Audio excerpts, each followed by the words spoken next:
Scorpius Raider, or should I say Firefly the board game?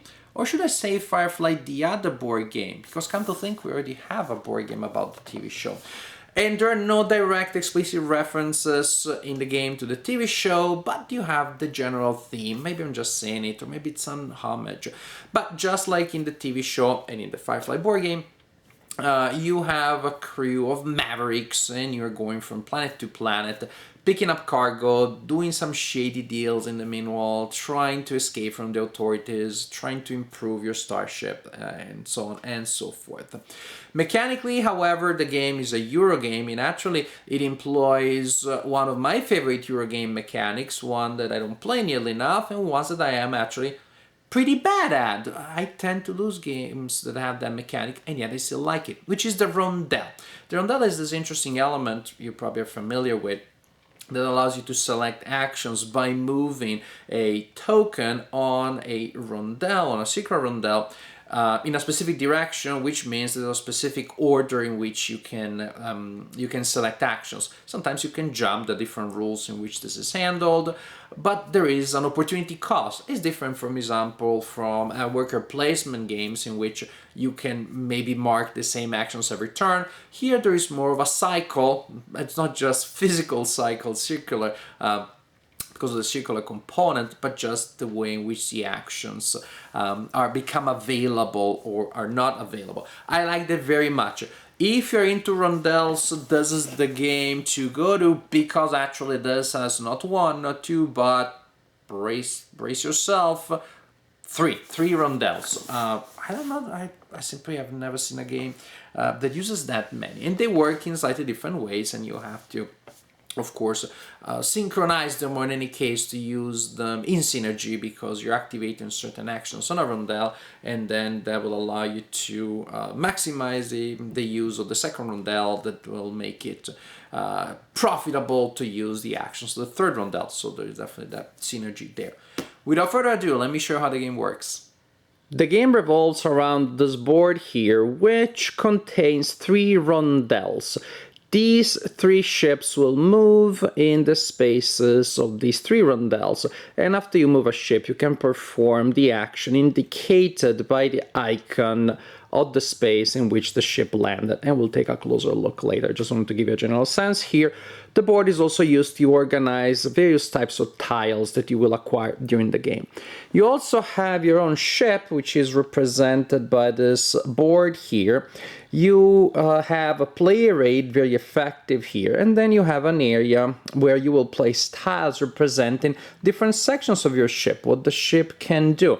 These are the tiles that you got at the beginning. The cockpit always goes there. The other 2 tiles you can organize as you prefer, but tiles at the beginning and that you acquire during the game need to be adjacent to one another, and adjacent here means only through an edge, not simply by a corner. And so during the game you will expand the capabilities of your ship by adding more tiles. Some tiles have a text, and so the tile simply gives you the benefit described in the text. Other tiles have squares like that, and those tiles allow you to take cargo, and so you will simply place the cubes that correspond to that type of cargo, and you will place it on the appropriate spaces. There are 4 types of cubes indicating 4 different types of goods that you can collect and use during the game. Each ship also has a crew, 4 members, represented by 4 cards, and the crews are not all the same. Actually, there is a pretty good number of different crews that you can try, so a lot of variety there, and these crews have different powers and abilities. Each crew member is represented by a card which is double-sided. It's basically the same with few differences. Here you have a cost, which is the number of orange cubes that you need to spend to upgrade the card, that is, to flip it to the other side. At the bottom there is the same text representing a special effect printed on both sides, but you can use the text only when you upgrade the card, and so when the text is on this light background. Basically, the cards will always start with this side face up, and this text here, you cannot use it yet. It's just to remind you what you get when you spend enough orange cubes to upgrade the card. Also, these cards have a hand symbol there. This is super important. The crew members can be in one of two states. Maybe active, which is when the card is below your ship, or maybe inactive or committed, which is when the card is tucked under the ship and the hand symbol is not available. Why is this important? Well, during your turn, at the beginning of your turn, you need to move one of those three ships there on the main board. What you do is you tuck in one or two of your crew members. You commit them to piloting your ship. Then you choose one of those three ships and you move it by a number of spaces equal to the number of crew members that you tucked under your ship. For example, you saw me doing that with 2, then I could do 1 and 2, and I could resolve that action. Or I could have done 1 and 2 and resolved that action instead, or, well, you guessed it. So if I committed only 1 crew member, then I would move the ship that I selected only by 1. Each rondel has a space with that symbol there. When a ship moves onto or past that symbol, you take a cube and you place it on the corresponding ship.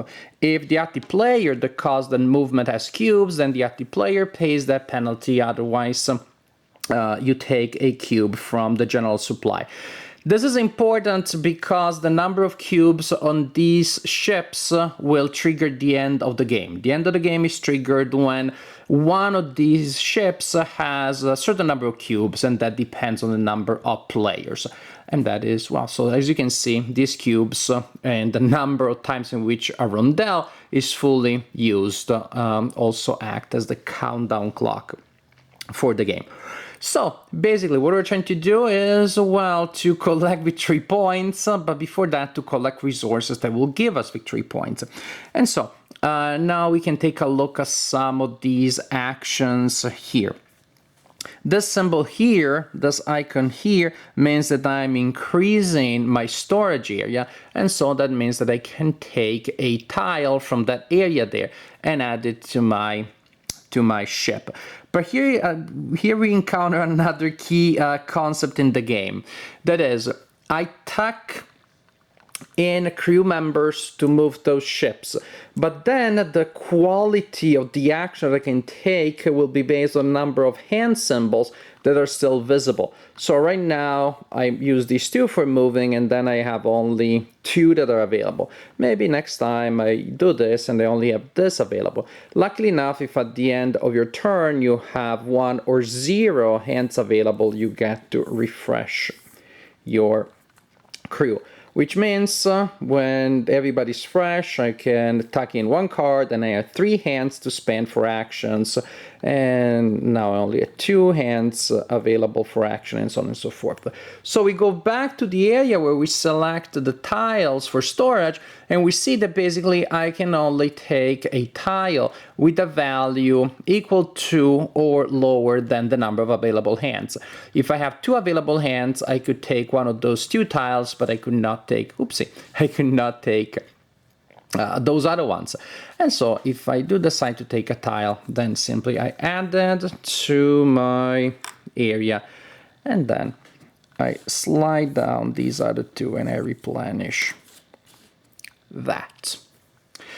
And for reasons that will become clearer later, I'm also adding something to my ship. Trust me, that will be important for when we collect cargo.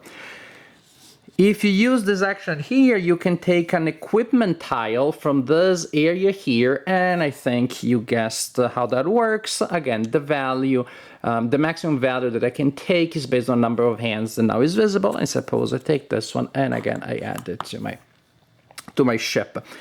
And so as you can see, this main rondel here is just to upgrade your ship, because you get to expand your storage, you get to get extra equipment. When you move there, that action is to spend resources to upgrade your crew members. Here we have when we're actually kind of using the ship. With this symbol here, when we land on that symbol, it means that I can now activate all of the tiles on my ship that have that symbol. So first you will use that rondel a lot, and then you will start using this one more because you need to actually well, gain the benefits that you built. This is where, with that symbol here, the symbol here, which is the same as the one that I already landed on, is where we pick up cargo. Now, again, the number of, well, we activate a number of storage areas, which is equal to or lower than the number of visible hands. Right now, I could activate 2 storage areas to pick up cargo. A storage area is a number of adjacent tiles, all of the same color. So this would be a storage area. This would be a storage area, and this would be a storage area. For each storage area that I activate, I get to place a cube in each tile in the storage area. For example, by activating one of my available storage areas, I activate this one, I get to place a cube there and a cube there. If I activate that storage area, I also get to place 2 cubes because that's how it works. If I activated that one as one of my storage areas, I get to place a cube there, which means that for one activated storage area, I only get 1 cube. So basically with my 2 storage areas, I would have to choose 2 out of those 3 areas that I activate. And again, this is how this rondel works with, again, an area to upgrade your people. Then we have areas where you can, perform the action of completing a side deal. So actually you can complete multiple ones. They each quote-unquote cost 1 hand, which means you can complete a number of side deals equal to or lower than, you guessed it, the number of available hands. Pretty much you discard the cubes that correspond to that side deal, and you simply acquire the tile and you gain the benefit. In this case, for example, it would be victory points. In other cases, this can be different types of advantages. So, and you can make, again, multiple side deals as long as you have enough hands and you're able to pay the corresponding resources. Then we have the contracts. You pick up contracts here. When you take a contract, it's an active contract, and you put it here. When you pick it up in your active contract area, you will need pretty much to fill it up with the cubes that are required there.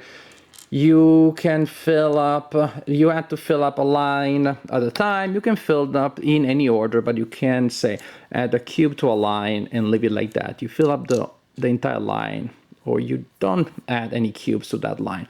When the contract is completed, then you turn it this way, you place it in your completed contract area, and then you simply gain the benefit. You gain the benefits associated with that, and also you gain the victory points associated with each line that you completed. So this completed contract has 3 lines, which are 6 victory points each, and so the completed contract is 18 points. If at the end of the game it was not fully completed, I would still be able to score at least each complete line.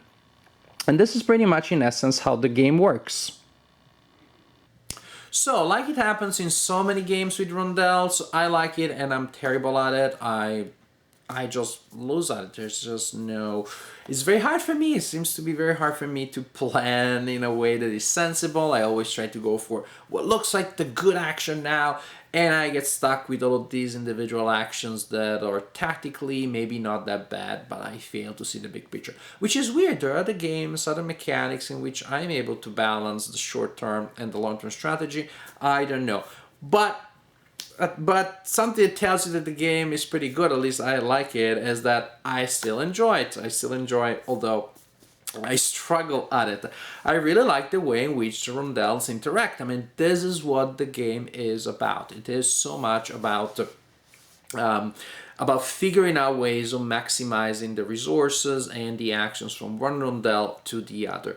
Opportunity cost in the sense that, ooh, there are tiles there that seems really nice and I want to go and get there and get them before you get them. It's more like a parallel race for limited resources rather than a direct confrontation. Like, oh, I'm gonna attack you, you attack me, etc., etc. It's not about that. However, there's still ways in which you get in each other's way, although it's almost so as an added benefit. What I'm trying to say is that when I'm planning my actions, precisely because I need a long-term strategy, I need A to go to B, to go to C, to activate D, to do that. I'm probably not going to get too much out of my way to get something that you need or to block a certain action. I may do it from time to time, but it's not going to be my main concern like it is in other situations.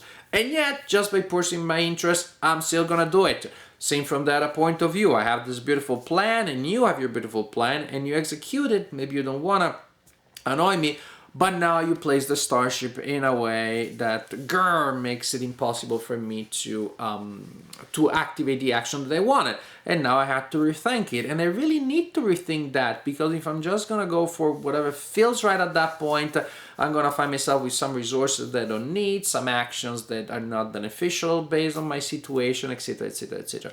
So I'd say the only risk in the game may be downtime, because you should encourage players to think about their strategy as other players go, but still a flexible strategy, because ultimately the player right before me moves a certain starship, makes it impossible for me to take the action that I wanted. And again, you can't just improvise. You can, but you lose. You can't just improvise. You really need to make sure that your plan B makes sense and still allows you to go more or less where you want to go. And so you need to commit to a certain strategy. You put all of your baskets in one egg.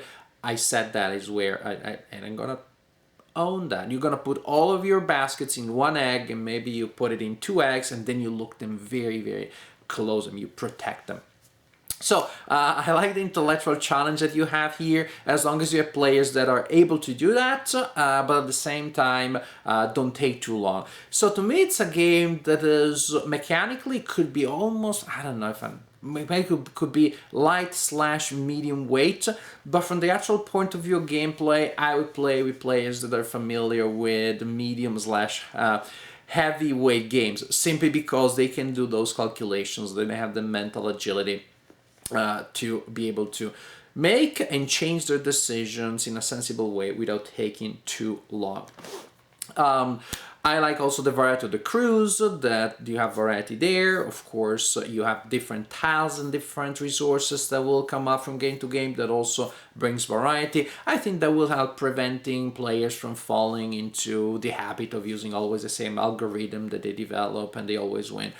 Between the variety in which the elements present themselves, a setup as you shuffle the tiles, and the way that the players will move the elements on the rondel that you're sharing, I think there's going to be variety there, and that of course is going to keep the game fresh. In general, I like it. I don't think it's going to be an universal crowd pleaser. I think it's definitely a game better suited for experienced gamers, not because the mechanics are particularly hard. Heck, move a ship by 1 or 2 spaces pretty much and do what it says, but actually the implementation of all that those mechanics allow you to do requires a certain habit, a certain practice with modern gaming. In general, Scorpius rated, I like it. I think it's a strong game. I think it definitely has appeal for Eurogamers, for committed Eurogamers. May not be a universal pleaser, but definitely is a game that has a lot to offer.